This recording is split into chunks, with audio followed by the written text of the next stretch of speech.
Patrick Timsit est de retour sur scène avec son spectacle On ne peut pas rire de tout. Il sera notamment dans la nouvelle salle Pleyel les 25 et 26 novembre. Écrit après les premiers attentats de Paris, Timsit et ses co-auteurs comme Bruno Gassio ont voulu adapter le one-man show à l'actualité, et tout en restant mordant et corrosif. Patrick Timsit veut toujours bousculer le public sans le choquer. C'est ce qu'a constaté Benjamin Courtadon. On peut rire de tout, mais pas avec n'importe qui. Là, on est tous d'accord. Hein? Voilà, on peut faire une bonne blague nazie, mais pas avec n'importe qui. Qu'avec des nazis.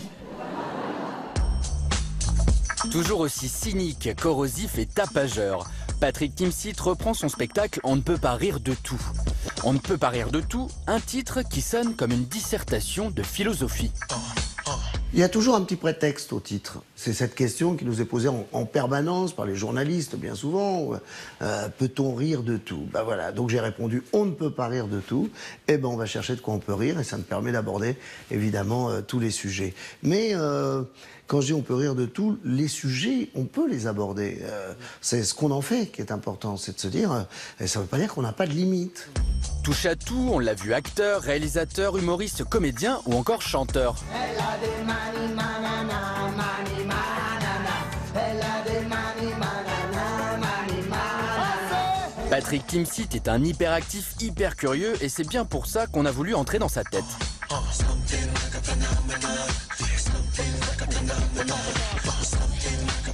C'est venu quand j'ai entendu des gens rire et que j'étais vraiment sur une scène un peu... c'était dans un atelier de théâtre, au théâtre du Ranelagh, mais enfin on était dans les sous-sols, dans une petite salle de répétition de danse et j'étais copain avec quelqu'un avec qui je promenais mon chien, vous vous rendez compte où ça mène, au Bois de Boulogne, donc vous voyez l'avenir et la carrière qui commence au Bois de Boulogne et quand j'ai entendu rire, je me suis dit waouh, je vais essayer. Je vais essayer parce que je serais profondément heureux si ça fonctionnait. J'aurais tellement aimé rencontrer Rézère. C'est vraiment une personne qui est brillante, qui avait un regard comme ça, tellement avant-gardiste aussi, malheureusement prophétique pour certaines, comme justement les accidents des centrales nucléaires, ou la vision du monde avec ce gros dégueulasse, quoi. Moi, quand j'ai vu Gros Dégueulasse, je disais, mais c'est pas possible, avec ce slip comme ça, jaune devant, on n'est rien. Si on voit de la tendresse comme moi j'en vois derrière ce personnage, effectivement, donc Rézère, ça devait être phénoménal. L'écriture, je crois que c'est le moment le plus stressant. L'écriture, moi, franchement... Moi, si j'arrêtais, ça serait aussi à cause de ce moment où tu dis, c'est pas possible, il n'y a plus de vie, quoi. Il n'y a plus de vie, d'abord. Et puis en plus, ça pourrit la vie de l'entourage, hein, puisque vous êtes tellement dedans que vous rôdez en permanence et que vous prenez la tête. Mon fils, je disais, mais si je ne te fais pas rire, il y a d'autres spectacles, il y a d'autres comiques. Il dit, mais ça fait 30 fois que je l'entends, papa. Vous voyez, en ce moment, ça serait plutôt ce manque de clarté. On sent chez nos politiques en ce moment, par exemple, cette toujours volonté permanente de penser à leur électorat. Et souvent, ils se gourrent parce que je pense que vraiment, s'ils étaient un peu plus transparents, s'il y avait des vrais coups de gueule, des vrais coups d'honnêteté, de transparence, et que, regardez Mitterrand, quand il avait dit, je sais que c'est pas populaire, mais je suis contre la peine de mort, c'est plus appréciable que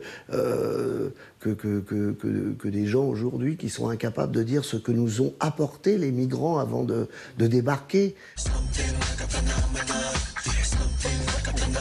Celui qui m'avait vraiment impressionné au niveau de l'écriture, c'est pas une nouvelle tête, puisqu'on l'a découvert depuis longtemps, mais je l'avais pris même en première partie. Il avait fait la première partie de l'Olympia, c'était Gaspard Proust.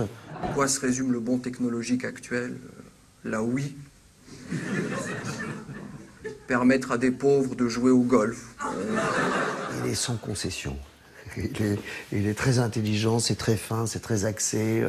Ça me plaît, quoi. Ce que je dis, c'est assez normal parce que philosophiquement, je suis un cartésien, pas n'importe lequel, un cartésien désabusé. C'est-à-dire que je pense, donc je suis, mais je m'en fous.